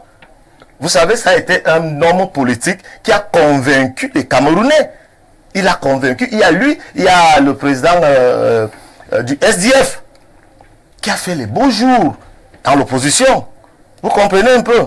Alors que les jeunes opposants, que les opposants se constituent, qu'ils ne courent pas, qu'ils se constituent. D'accord. Vous vouliez réagir, hein? C'est à qui veut... Oui, une petite réaction pour dire que moi je ne connais pas un homme politique qui insulte les Camerounais au point de dire que il n'y a pas un peuple au Cameroun. C'est pas une insulte. Je n'ai pas dit qu'il insulte. Non, c'est une insulte. Non, mais ils le disent. C'est une insulte. Moi, je ne connais pas un homme politique. Vous ne connaissez pas. Moi, je vais vous dire. Et même si on l'a même dit, cela vaut quoi devant la situation du Cameroun actuelle. Vous demandez donc à quel peuple de se lever. Puisqu'il y en a pas. Je vais juste faire une petite réaction. Est-ce que nous... C'est au Cameroun qu'il y a eu vraiment la lutte contre le colon. Je pense qu'il n'y a pas eu beaucoup de pays qui ont connu la lutte contre le colon comme on l'a connu au Cameroun. Au Cameroun, il y a eu les villes mortes ici. Le peuple camerounais a imposé au RDPC la démocratie parce qu'il y a les gens du RDPC qui ont marché contre la démocratie. Ça, on sait qu'ils ont marché, ils ont dit non à la démocratie. Le peuple camerounais est sorti pour imposer au RDPC la démocratie. Donc, si il y a un parti qui méprise les Camerounais, le peuple camerounais, c'est le RDPC, c'est pas un autre parti. D'accord. Prenez votre minute. Oui, moi je voudrais dire que on fait le procès de l'opposition. En citant, je crois que l'honorable sait, lui et moi, les combats que nous avons menés depuis une trentaine d'années. Donc, si lui, il n'est au courant que des combats de l'honorable, lui, il connaît les combats du FDR et du président Aimé Sipio Olinga depuis 30 ans. Je voudrais dire simplement ceci. Lorsqu'on dit que le Cameroun n'a pas de peuple, ce n'est pas une injure. Justement. C'est une sensibilisation. Je vais vous expliquer, cher monsieur. C'est une question d'interpellation de ce peuple pour dire que là où il y a le peuple, le peuple, quand une décision est unique et va à l'encontre de la volonté de ce peuple, il n'a pas besoin que quelqu'un se lève pour lui dire lève-toi. On l'a vu donc dans d'autres pays. Les gens n'ont pas attendu les mots d'ordre de leader de l'opposition ou d'un quelconque opposant lorsque leurs intérêts ont été mis en difficulté. C'est pour ça que certains disent, et moi je le dis parfois, que le Cameroun n'a pas de peuple. Pourquoi? Parce que le peuple sait se ranger pour défendre une cause. À ce moment, on n'a pas besoin de qui est opposant de tel parti. Lorsque les intérêts vitaux de la nation sont en difficulté, il y a un mouvement, le peuple se met en mouvement, et ses leaders sont là juste pour l'encadrer. Or, au Cameroun, ce n'est pas encore le cas. Et ce n'est pas une injure. Bien sûr. Vous vouliez également jouir de votre minute. Oui, Rosalie, vous-même, vous avez fait le constat. Quand on distribue la parole sur ce plateau, vous avez entendu ce que les uns et les autres ont dit. Vous avez entendu les gens vous dire avec beaucoup de conviction qu'on a violé la Constitution. Or, à la lecture, tout le monde d'ailleurs, heureusement que c'est un parti d'opposition qui a brillamment rappelé que la Constitution n'a jamais été violée. Vous avez entendu tout ce que le président Olinga a raconté tout à l'heure. Il dit qu'ils se sont assis pour dire qu'ils ne vont pas aux élections. Mais ils attendaient que le président de la République respecte le calendrier. Donc ils ont placé tous leurs espoirs entre les mains de quelqu'un d'autre. Non, je ne l'ai pas dit. Je ne l'ai jamais dit et je ne le dirai jamais.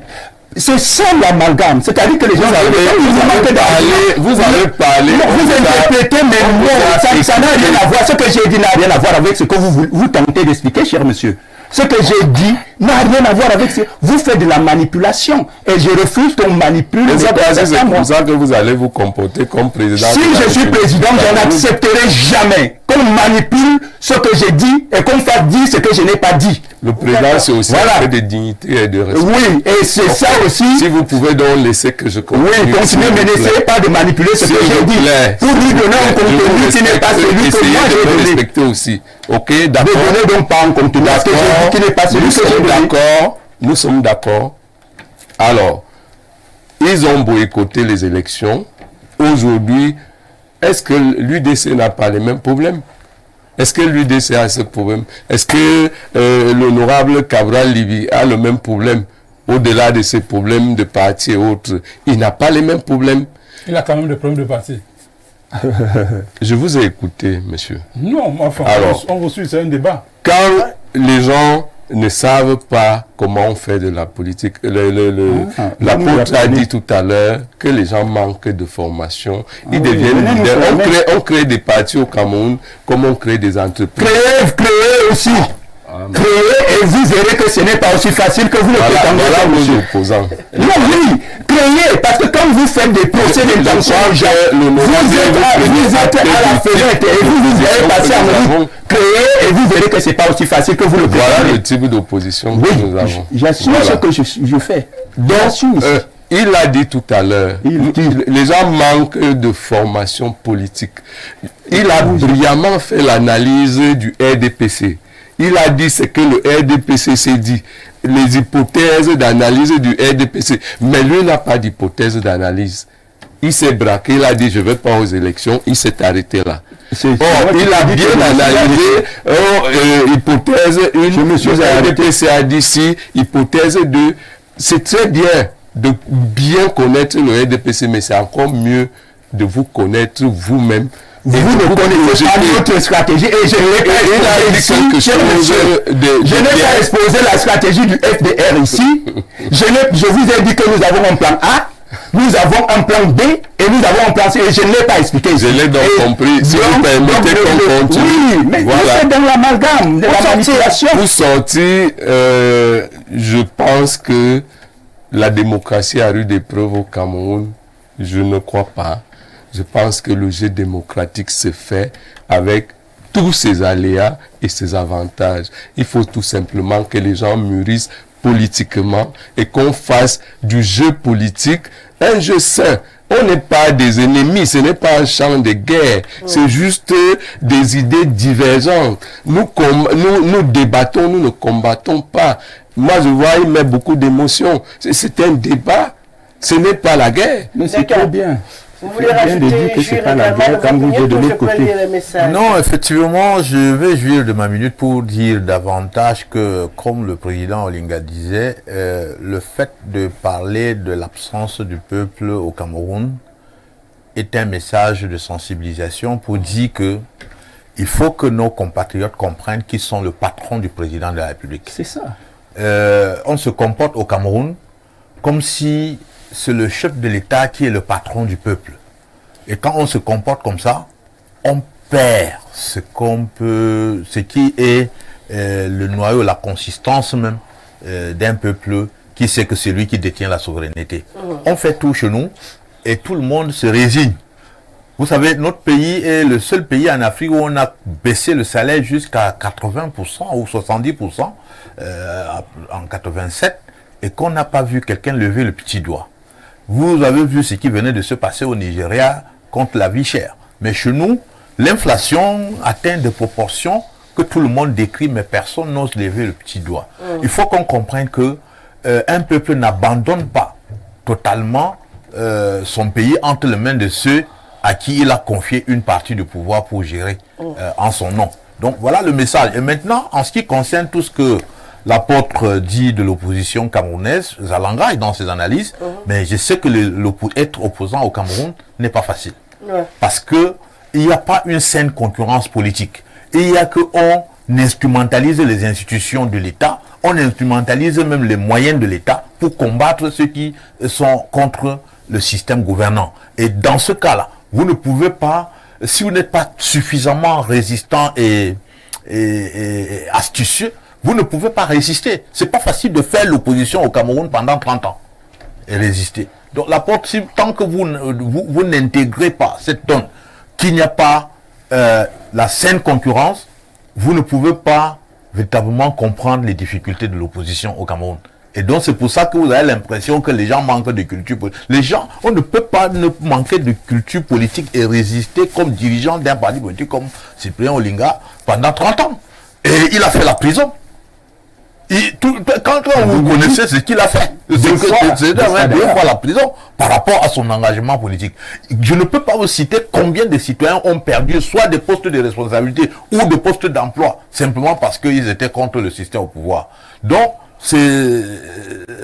en tant que société civile, surtout un spiritualiste, vous devez plutôt convoquer véritablement cette urgence et cette obligation de ramener le jeu politique à la saine concurrence, de faire comprendre que le président, quand il est président de la République, il est président de tout le monde et il a les moyens de l'État, pas pour aider son parti contre les autres, mais pour faire que tout le monde, chacun se sente citoyen et chaque institution fonctionne avec les moyens que l'État peut consacrer pour asseoir son fonctionnement. Donc voilà ce que je peux dire. On va faire parler quelques téléspectateurs avant de poursuivre cette émission. Bonsoir Rosalie, très belle émission. Merci d'avoir invité mon frère Adamo Koutpit, mon frère Bangoura. Ma question est de savoir quelles sont les mesures prises par les élus de cet arrondissement pour éviter les infiltrations des séparatistes qui continuent à inquiéter la population. C'est Valentin depuis Douala, même si ce n'est pas à l'ordre du jour. Je vais faire parler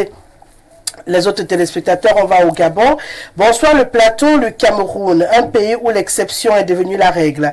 Pourvu que l'acte posé par Paul Biya, il y a quand même les Camerounais pour soutenir cette forfaiture qui dit depuis les années 90. C'est Richard qui nous écrit depuis Libreville au Gabon.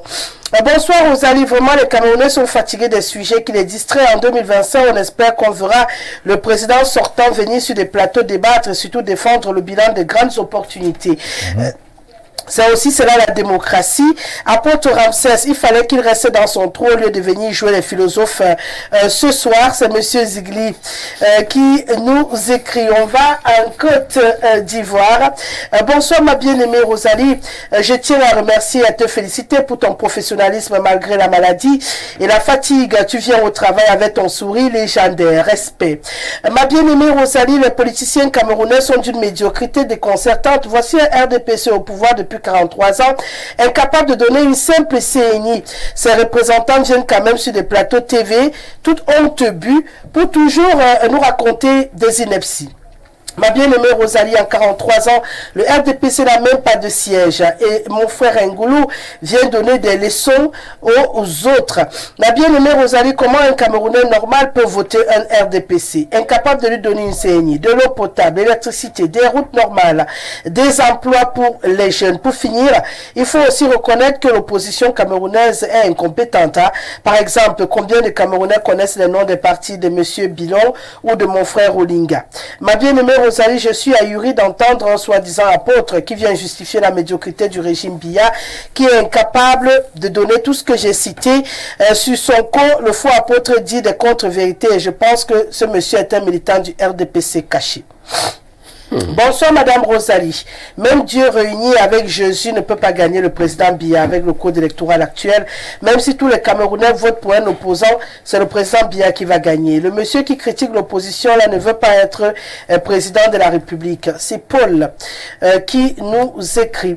Bonsoir Madame. Vous voudrez bien discipliner vos panélistes qui nous donnent plutôt l'impression d'être en bagarre. Le débat c'est pour édifier. Bonne émission à vous. C'est Christophe de Bobogo.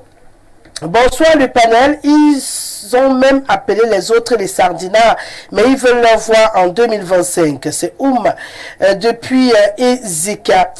Bonsoir, le jeu politique au Cameroun est biaisé. Comment peut-on gagner un match contre le RDPC quand l'arbitre est de son camp? Je suis monsieur Etiga Eric depuis Balmayo.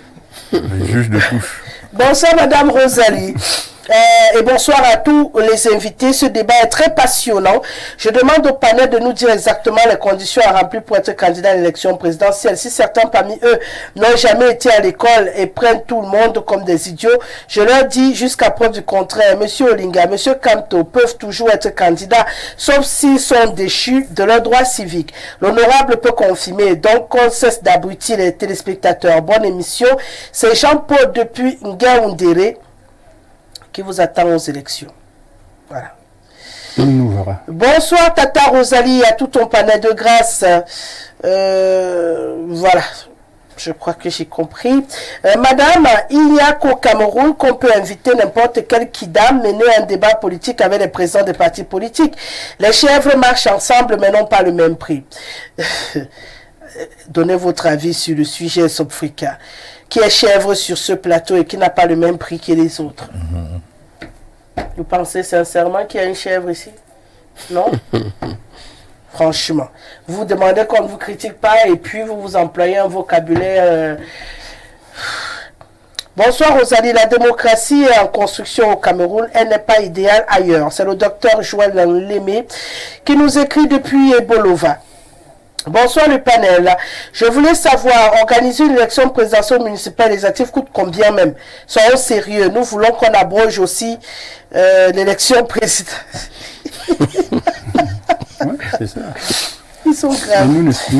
Bonsoir Rosalie, à ton panel. Pour le sujet du jour, pour vaincre le RDPC, tous les Camerounais devraient se livrer à des jeûnes continus de 40 jours. Luc, depuis Ngousso, on va aller en Italie. Bonsoir Rosalie et au panel, je t'admire beaucoup, tu sais.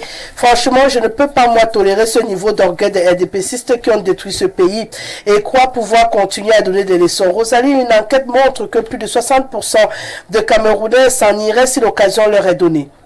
Je déteste encore plus des acrobaties qui a lieu d'aller représenter le pays au JO. Des acrobates qui au lieu d'aller représenter le pays au JO viennent jouer au neutral sur les plateaux en voulant donner des leçons aux opposants comme s'ils ne pouvaient pas eux-mêmes être opposants et corriger la donne.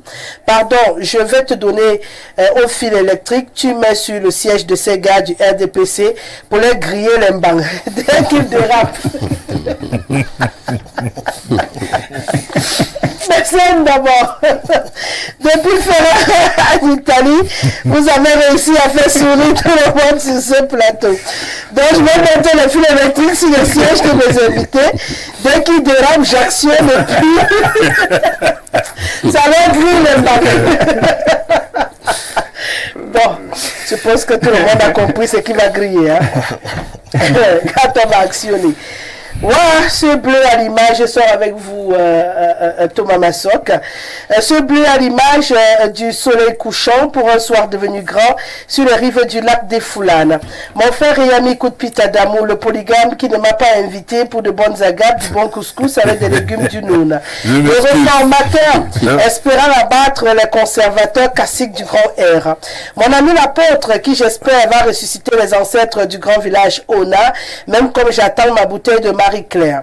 Mon ami Olinga, le révolutionnaire espérant ne pas retrouver plus tard mon ami Bibou, les opposants troncs, enfin mon beau-père dans une luminosité vestimentaire d'un bleu comme Rosalie.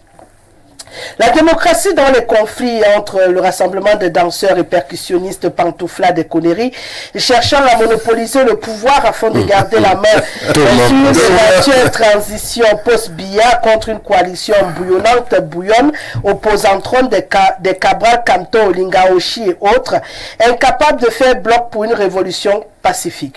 Ces tensions politico-ethniques, toujours dans une rivalité de différents camps, peuvent amener les classiques pyromanes à prendre une autre tournure avec leurs ministrons dotés d'un langage zoologique, à les fragiliser tout en les embastillant, comme ce fut le cas en 2018, dans des invectives à caractère ethnique autour des conflits Kamto contre Biya pour traîner mon frangin Bibou, comme ce fut pour Olinga des années antérieures au cachot de Nkondingi.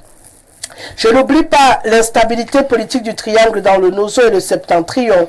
Waouh, politicatron, arrêtez de museler mon ami apotron, spirologue moustique. C'est Thomas Massoc qui nous écrit. Vous êtes vraiment nombreux. Hein. Je ne peux pas sauver tout le monde. On doit pouvoir avoir ne serait-ce que 4 minutes ou 3 minutes sur le prochain sujet. Donc je vais arrêter les lectures. Nous sommes à 18h30, le temps d'une transition. Et puis on revient. L'émission c'est le grand soir de lundi à vendredi. Vous faites bien d'être devant le petit écran pour suivre bien sûr ces débats passionnants.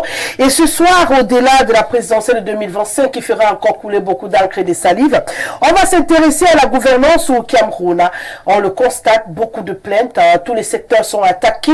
Et puis on a des élus au Cameroun qui sont censés, que ce soit au niveau de la décentralisation qu'au Parlement, pour voter des lois qui sont censées impacter la gouvernance au Cameroun. Mais que peuvent-ils finalement? Je vais vous prendre un dernier parce que vous êtes des élus. Président, vous avez l'impression que les élus au Cameroun peuvent impacter la gouvernance dans ce pays? À votre avis? Si oui, qu'est-ce qu'ils peuvent faire?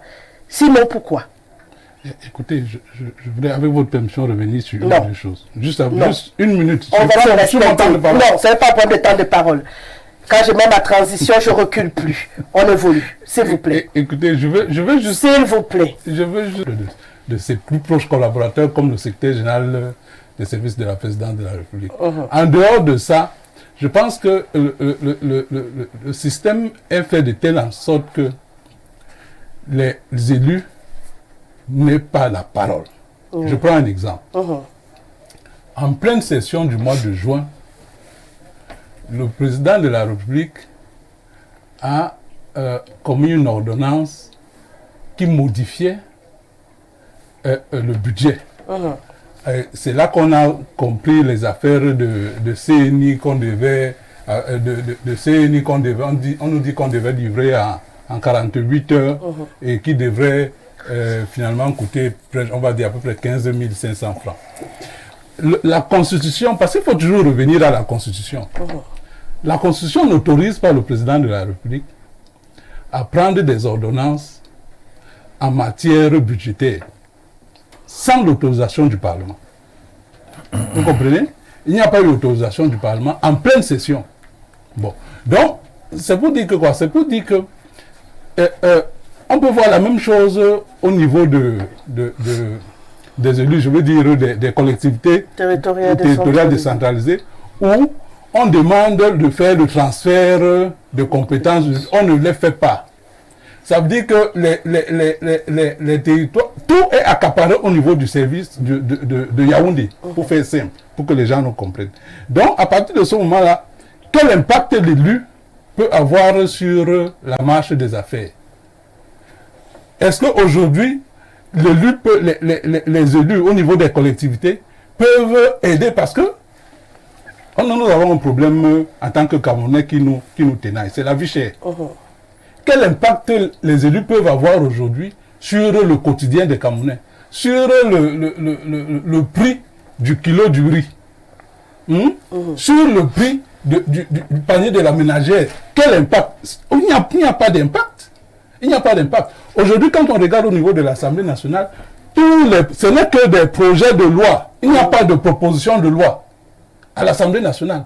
Vous comprenez? Donc ça veut dire qu'en réalité, les élus, si on enlève le président de la République qui est aussi élu, si on l'enlève, les autres n'ont pas la force de faire quoi que ce soit. Et ce d'autant plus qu'eux-mêmes, ils renoncent à ce qu'ils auraient pu faire. Parce qu'on l'a vu, y compris au Parlement, par exemple, il y a des choses que les gens peuvent faire. Mais ils ne font pas. Parce qu'ils sont complètement soumis à l'exécutif. Vous comprenez? On a une crise dans les régions anglophones depuis des années. Il n'y a pas de débat au Parlement. Le Parlement aurait pu arrêter ça. Après le discours de Wilba, il n'y a pas eu de débat.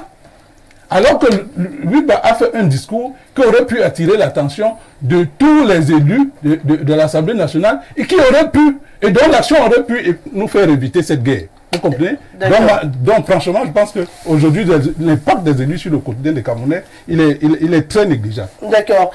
Président Aimé Cyprien Olinga, à votre avis, dans les circonstances où nous sommes, où on parle de malgouvernance au Cameroun, est-ce que les élus de la nation peuvent changer la donne? Est-ce qu'ils peuvent impacter?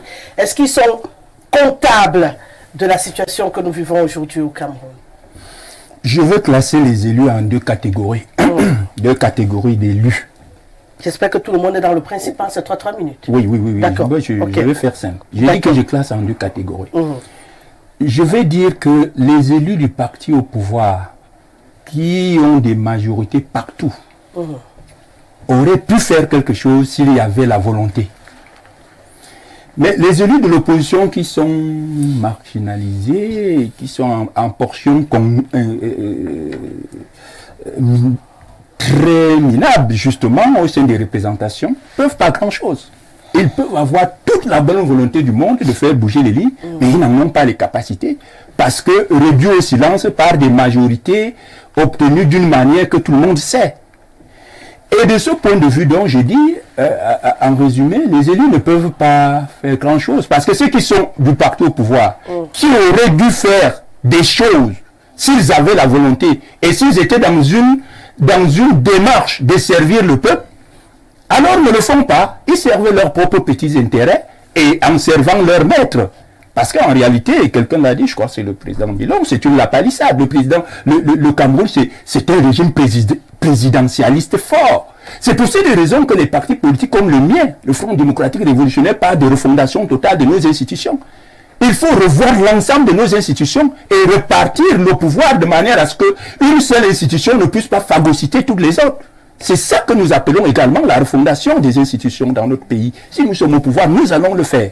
Et à partir donc de ce moment, j'ai dit, et il a dit, normalement, si on avait un parlement avec des députés véritablement représentants de la nation, en grand nombre, ils auraient pu influencer des décisions justement de mettre en débat des questions comme celle du dinosaure. Ils auraient pu, et d'ailleurs, c'est de leur responsabilité aussi de mettre en place des commissions d'enquête parlementaire. Hein, honorable. À combien remonte la mise en place d'une commission d'enquête parlementaire au Cameroun pour aller vérifier? Vous avez des projets qui sont quasiment qui n'ont jamais été réalisés, mais dont l'argent a été dilapidé. Est-ce qu'il y a des enquêtes parlementaires? Que non. Vous avez des propositions de loi. Les députés ont aussi la capacité justement d'initier des propositions de loi.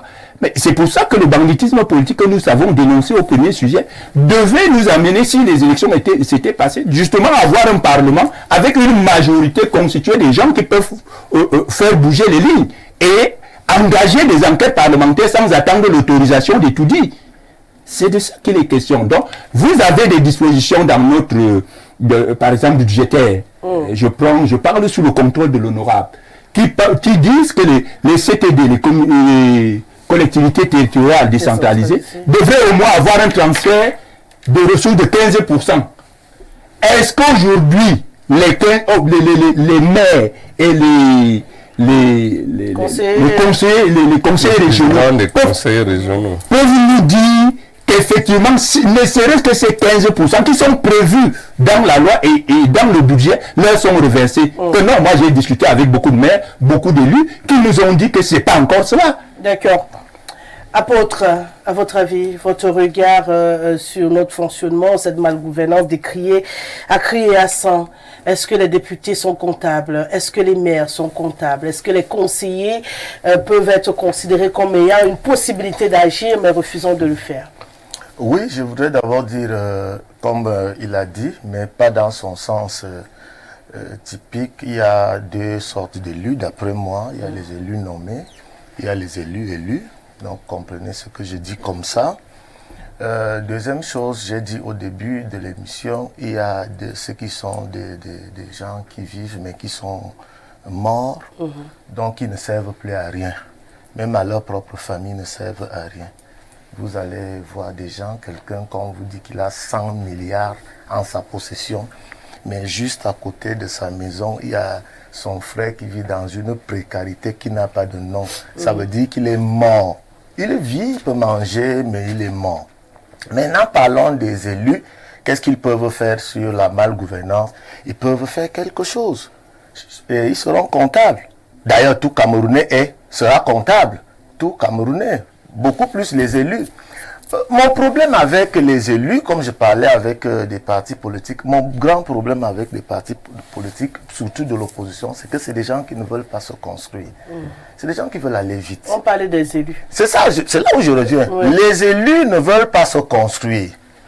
Et le peuple vous donne quelque chose de très petit. Vous allez voir, tous ceux qui sont à la présidence, même dans des pays développés, ont été quelque part dans un poste un peu plus petit et ils ont bénéficié de la confiance. Quand vous parlez des élus, je parle sous le contrôle des élus, voilà, des élus.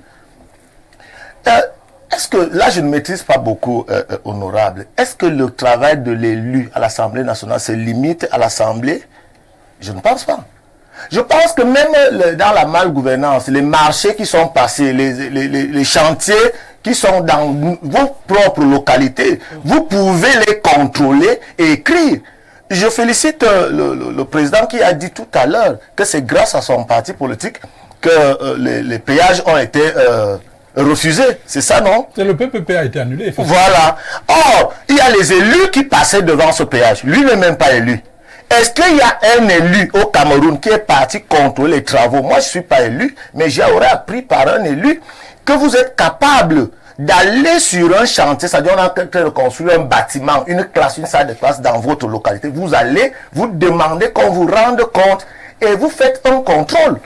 Ça, c'est, je chute pour ma dernière minute, a dit autre chose. Oui, les 15% n'ont pas été envoyés comme prévu, mais je veux savoir quels sont les élus à la commune qui marchent à pied. Mais au moins, ils ont voté, ils ont quand même, le peu qu'on les a envoyés, ils ont quand même payé de grosses voitures avec ce peu. D'accord. Est-ce qu'avec ça, ils ne peuvent pas commencer à faire quelque chose d'abord, en attendant que quand ils auront maintenant la majorité à l'Assemblée, ils feront plus grand. C'est ce que le peuple attend d'eux. Monsieur le maire, apparemment, d'après l'apôtre, vous avez pris l'argent qu'on a déjà envoyé, vous avez acheté des grosses voitures, et après vous n'avez rien fait. Conclusion de course, vous serez comptable de tout ce qui ne marche pas dans ce pays. Jouissez de vos 3 minutes. Chacun Vous voit sa allez, localité. en réalité, quand on prend les élus, c'est selon les dispositions réglementaires. À chaque niveau d'élu, il y a des dispositions et des missions. Je vais dire au niveau des collectivités dont je suis élu, le travail qui est fait, la réforme, la plus grosse réforme du Cameroun, c'est la décentralisation jusqu'à date. Si elle avait été respectée telle que les dispositions réglementaires, le code de la décentralisation, je pense que les ministres et les fonctionnaires n'auront plus trop à rendre compte. Les comptes seraient rendus par les responsables des collectivités. Malheureusement, vous savez que la passation des marchés, la réalisation, tout ça donne beaucoup d'argent. Alors, ceux qui gèrent les budgets freinent des 4 fers pour transférer.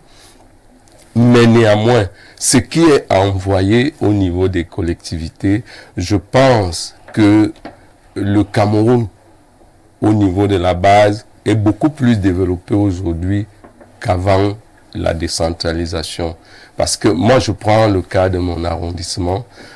Quand nous prenons la commune, l'électrification, le dernier projet d'électrification datait de 1980.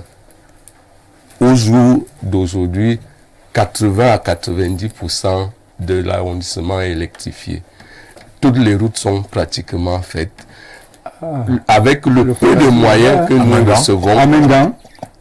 J'étais au village Messa, dans la commune de Menga. Repartez aujourd'hui. Attends, l'exercice passé, l'exercice passé, la route, c'est la route de mon village. Quand je parle de la route de mon village. Et les populations me regardent. S'ils peuvent vous dire que ce n'est pas ça. J'ai dit, cette année, la route là a été réalisée. Et à la lumière, les routes à Menga circulent. Si vous voulez, on fait l'expérience. Et il y a l'électricité partout.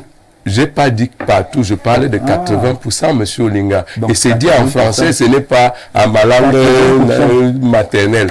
Alors, je suis en train de vous dire, au niveau de l'Assemblée, l'Assemblée a ses missions, les collectivités ont les missions de développer les arrondissements à la base et nous attendons des transferts de l'État qui sont en train d'arriver. Peut-être c'est le rythme qui n'est pas bon, mais ils sont quand même en train d'arriver. Ok. Monsieur le maire trouve qu'il faut quelque chose, peut-être pas à la vitesse qu'attendent les populations, mais quelque chose à faire au niveau des collectivités territoriales décentralisées. Honorable. Bon, merci Rosalie. Avant de me prononcer sur la responsabilité ou pas des élus sur le champ de la bonne gouvernance, je voudrais apporter 2 éclairages encore. Par rapport à ce que... Oui, c'est dans les 3 minutes. D'accord. D'abord, le président Bilan, il va être encore avec moi parce qu'il a dit que la Constitution est violée. Le président a fait une ordonnance pendant la session. Non, le président a fait une ordonnance avant la session. Et l'ordonnance présidentielle n'est pas une violation de la Constitution. Les affaires qui relèvent du domaine de la loi sont prévues par l'article 26 de la Constitution. Et si vous limitez... Le budget, par exemple. Attendez, je vais vous aller... Le budget, par exemple. Non, tant que je vous dise... Sauf parce que ici, là, je ne pense pas qu'il y ait un autre panéliste qui ait autorité de parler de la loi en dehors de moi. Non, c'est la Constitution. Oui, la Constitution. Quand vous lisez l'article 28, vous lisez l'article 28 de la Constitution, c'est clairement stipulé là-dedans que pour des matières prévues à l'article 28, le président peut légiférer par ordonnance, le Parlement peut autoriser le président à légiférer par ordonnance. Et maintenant, quand vous prenez le budget, vous allez voir que il y a une manière maligne. Moi, je dis, c'est le problème d'astuce politique. Parce que le RDPC, ils utilisent des astuces politiques pour rendre légal certains actes qui sont de nature politiquement frauduleux. Donc, voyez le budget. Il y a un article du budget, un article du budget lui-même qui donne ce pouvoir au président. Lorsque nous votons le budget, il y a toujours un article dedans qui dit que le président peut, lorsque la conjoncture économique socio-économique justifie, modifier le budget par ordonnance. Donc ça veut dire que le Parlement l'autorise à le faire. Donc il faut, moi j'ai dit, donc pour parce ils ont injecté ces dispositions. C'est donc ce genre de choses que nous disons avec le président Olinga que dans la réforme des institutions, on doit pouvoir en dehors de ça, la deuxième chose, l'apôtre a dit que les parlementaires peuvent, en dehors du Parlement, contrôler la réalisation des projets. Il y a une disposition qui est prise, une disposition de la loi qui est prise, qui crée des comités de suivi de l'exécution physico-financière du budget d'investissement public au Cameroun. Et la loi là exige, les décrets là exigent que, tant au niveau départemental qu'au niveau régional, c'est un parlementaire qui préside. Mais quand vous arrivez par exemple à l'Ouest, dans le Noun, nous sommes 5 députés. On est 5 parlementaires, 5 députés et 2 sénateurs. Ça fait 7 parlementaires dans ce département. Et l'UDC en a 4. Vous comprenez? En termes quand on parle véritablement de la représentation du Parlement, c'est le député. Ce n'est pas le sénateur. Donc, il y a 5 députés, 4 sont de l'UDC. Mais regardez qui préside le comité du BIP dans le Noun. C'est le seul député du RDPC qu'on nous impose jusqu'ici. À l'Ouest, nous partageons les députés de l'Ouest, on est 3 partis. Le RDPC, l'UDC et l'UMS qui a 2 députés. Mais regardez comment on a fait le comité de suivi du BIP. 100% RDPC, du président, c'est le RDPC. Donc une politique d'exclusion. Non, à titre personnel, vous ne pouvez pas faire avec autorité, il dit qu'il a fait, n'est-ce pas, un travail qui est dédié à une institution au sein de laquelle on vous a exclu politiquement. Parce que nous avons fait des requêtes, on est même allé jusqu'à saisir le tribunal administratif de l'Ouest pour dire qu'on a violé l'esprit de la loi qui est si cher au président Bilan. En ce qui concerne la gestion du suivi du BIP à l'Ouest. Mais le tribunal administratif n'a jamais rendu le verdict. Jusqu'ici, ça fait au moins 3 ans que nous avons ça. Donc vous trouvez que ça saisi... Oui, la politique de l'exclusion. On a saisi même le ministre qui est en charge. Il n'a rien dit jusqu'ici. Donc, président, comprenez que, une fois de plus, observez que le jeu politique au Cameroun n'est pas un jeu sain. C'est un jeu biaisé qui consiste tout simplement à apporter toute la nuisance possible à l'opposition véritable. Donc c'est de ça qu'il s'agit. Maintenant, est-ce que... Pour sortir... Non, c'est ça dans de bonnes démocraties. Dans des grandes démocraties, c'est ça. Maintenant, en ce qui concerne l'apport des élus, moi je peux dire que les élus peuvent contribuer à l'amélioration de la gouvernance dans notre pays. Pourvu que on ait des élus de qualité. Qu'on ait des élus qui comprennent que quand on est élu, on travaille pour le pays et non pour le parti qui vous a permis d'être élu. C'est ça l'enjeu au Cameroun. Imaginez que la majorité qu'on a aujourd'hui, les 164 députés de la majorité présidentielle, décident que non, parce que le président a pris une bonne décision, nous bloquons ça. Ils vont bloquer. Parce que la Constitution nous donne ce pouvoir. La Constitution a dit, c'est l'opposition qui examine, c'est le Parlement qui examine et vote les lois. Et que c'est le Parlement qui a aussi l'article 25 de la Constitution, qui a aussi l'initiative de la loi. Mais qui sont ceux qui bloquent les propositions de loi des parlementaires? Ce sont toujours des parlementaires à l'Assemblée. Parce que quand le RDPC ne le fait pas, alors qu'ils ont toutes les intelligences possibles pour faire des propositions de loi qui satisfassent les besoins du peuple, ils ne le font pas. L'opposition qui fait, on bloque ça, parce qu'on ne veut pas qu'il y ait une loi qui vienne d'une autre personne en dehors du président de la République, qui est donc le chef de tout, le pouvoir au Cameroun. Vous rejoignez ce que le président... Oui, effectivement, je suis d'accord avec lui. Je suis très d'accord avec lui. Quand on est sur ce principe, tant que le peuple ne prend pas sa responsabilité de donner carton rouge à ce système, en envoyant à l'Assemblée des élus qui vont prendre leurs responsabilités et légiférer effectivement, les élus ne pourront rien. La malgouvernance continuera à faire son lit, malheureusement, en produisant les effets néfastes que nous vivons aujourd'hui, sans que personne ne soit épargné. Merci à vous cinq d'avoir été là ce soir. Merci honorable Adamo Okotpit. Merci à vous, apôtre Pierre Ramsès Zanga. Je vois que vous avez pris goût à mon plateau. Vous reviendrez très vite. Merci au président Aimé Cyprien Olinga. Merci au président Samuel Pilon. Bien entendu, à monsieur le maire Patrick Ngolo. Ah, c'est ça très grave avec cette émission. Hein. Chacun a joué. Si je vous donne encore une minute, le monde va demander une minute et mon temps ne me le permet pas. Merci à Ismaël qui était encore derrière les caméras. Fernand Guy a mixé cette émission. Merci à Jean-Martin Kenfak. Je vous donne rendez-vous demain lorsqu'il sera exactement 17h. Je vous laisse en compagnie de Lénie Saint-Dielin pour le journal en langue de Shakespeare. Et bien sûr, à 20h, c'est Karine Okomo qui va vous livrer la quintessence de l'information en langue française. À 21h, trouvez Hermine Luga dans Game of Thrones, nos débats en langue de Shakespeare sur Info Télévision. Quant à moi, je vous dis à demain 17h. Sortez couverts. Respect, monsieur Doneva.